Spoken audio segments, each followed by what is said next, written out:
Good day mga travel. Ang ride ko ngayon, Cavite Loop. At mula rito sa bayan ng Bacoor, dito ako dadaan sa may Aguinaldo Highway papunta ng Tagaytay. So tara, samahan nyo ako. December 24, 5 o'clock in the morning na nag-ride out ako rin sa bahay. Dito medyo may agam-agam ako kung kakayanin kong Cavite Loop. Kasi sa totoo lang, matagal na akong walang practice. At saka medyo pahina na rin yung resistensya ko. Ayan, inabutan na tayo ng tirik ng araw kaya nag-sunglass na rin ako rito. Basta yung goal ko rito, makarating o makapalik ako ng Tagaytay ng di palaspag.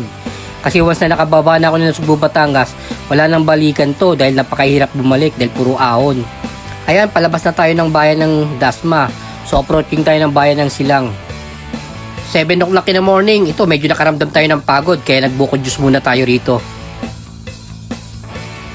Ayun, tanggal ang uhaw sa fresh buko. Finally, nakarating na rin dito sa may rotonda ng Tagaytay. So pinakaramdaman ko yung sarili ko, mukhang kayang-kaya pa naman. Kaya tuloy ang plano. At pagdating dito sa may 7-Eleven, ito nag-snack muna ako. Buti lang may dala akong baon na cupcake. So dito after natin magpahinga at pag-snack, tuloy pa jack na tayo nito. So time check, 8 o'clock in the morning. Medyo malamig ang weather nito. Kaya medyo relax lang tayo and chill ride. Nagulat ako, ayos na rin pala yung tuloy rito. Syempre dito ako sa may baba dumaan. At ayan, makikita nyo yung ganda ng view ng Taal Lake. Dito ramdam na ramdam ko yung simoy ng lamig ng hangin dito. So imbis na mapagod ako talagang nare-relax pa ako. So touchdown, Twin Lake. So dito guys, tuloy-tuloy lang ako neto. Kain at ihi lang ang pahinga ko rito. So wala ko masyadong stopover.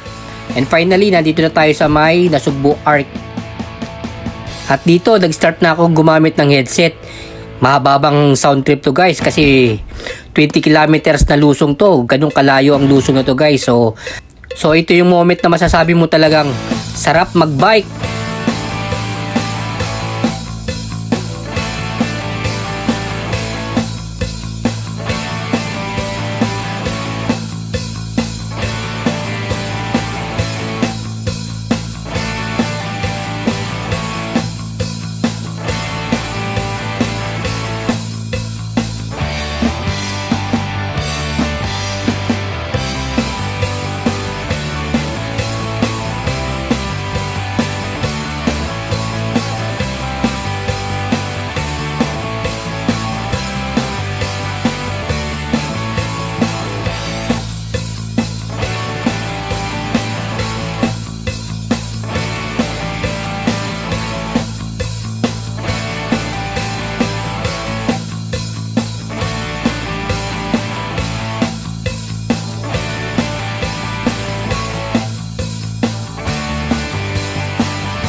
So dito after natin ma-enjoy yung 20 kilometers na lusong, nakaramdam na tayo ng gutom kaya magda-lunch na tayo neto. So ang in-order ko rito sisig with 3 rice na cup.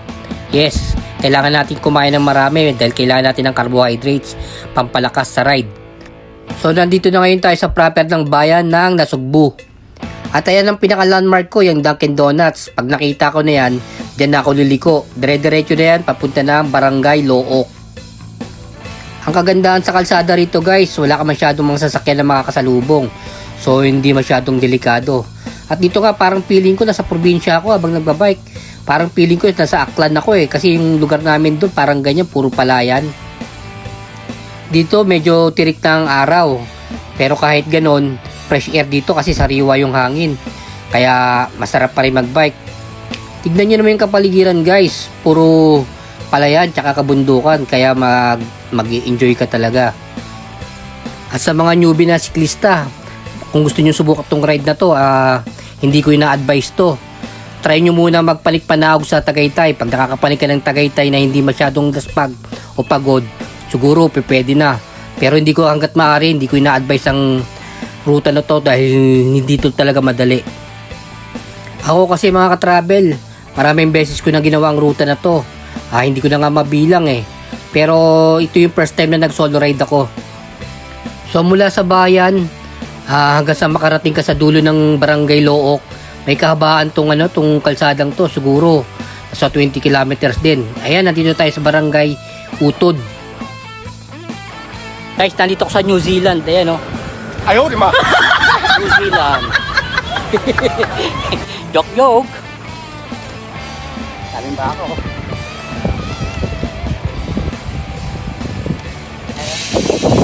New Zealand.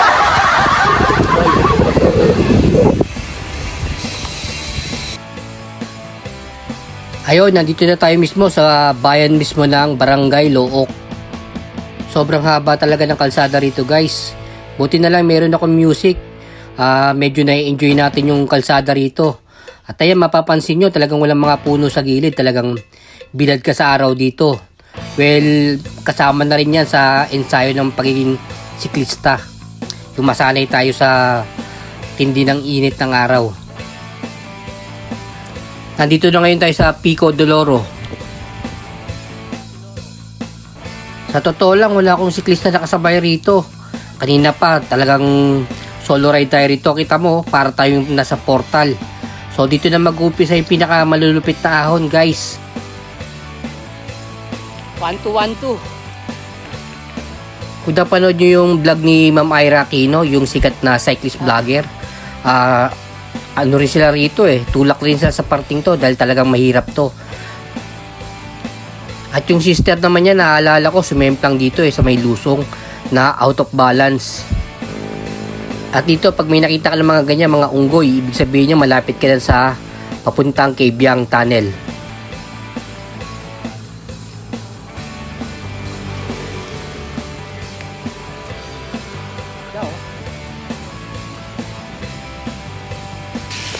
Ate.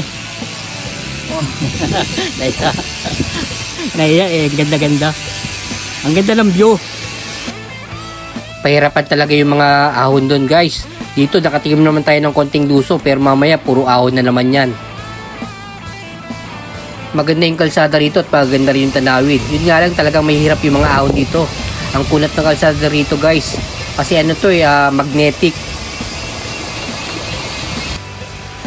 At ito, makikita nyo na yung ganda ng dagat dito.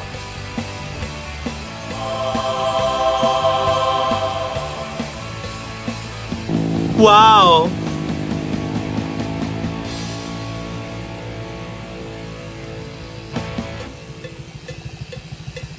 Ayun, papahinga muna tayo rito sa view deck. Ayun, pagdating nga rito sa may view deck, nagpahinga muna tayo sandali. At papasok na rin tayo ng Kebyang Tunnel, guys. Ayan na yung Kebyang, oh.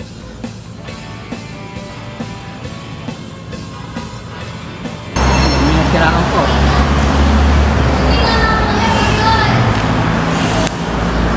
Ayan, siraan. Ayun, kamalas naman ng sasakyan na yun. Sa dami ng lugar na pwedeng masiraan dito pa sa loob ng tunnel. Kaya ang dilim dito kaya.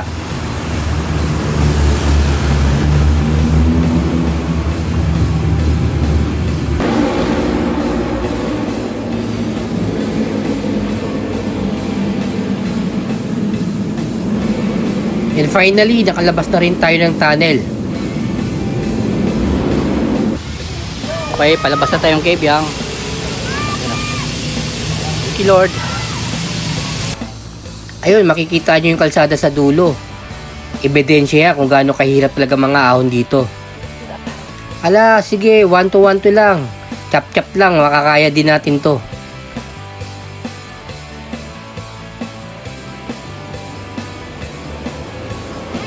Ay, salamat. Tapos din yung ahon. May mga ahon pa dyan, mga susunod, kaya lang banayad na. Nakalabas na tayo ng Kebyang Tunnel. Thank you.